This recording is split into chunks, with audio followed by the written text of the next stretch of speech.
கௌதம புத்தர் ஏதோ ஒரு மதத்தை உருவாக்கிய குரு என்பதை போல, மடாதிபதி என்பதை போல இங்கே காட்டப்படுகிறது, அல்லது கடவுள் போல காட்டப்படுகிறது கிடையாது.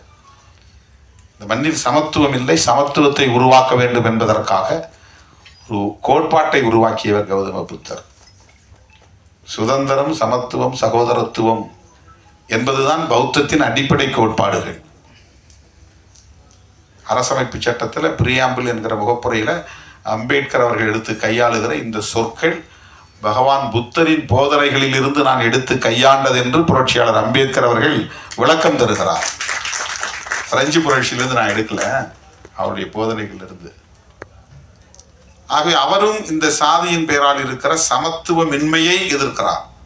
சனாதனத்தால் நிறுவப்பட்டிருக்கிற சமத்துவமின்மையை எதிர்க்கிறார். பிறப்பின் அடிப்படையில் உயர்வு தாழ்வு என்று இங்கே நிறுவப்பட்டிருக்கிற இந்த கருத்து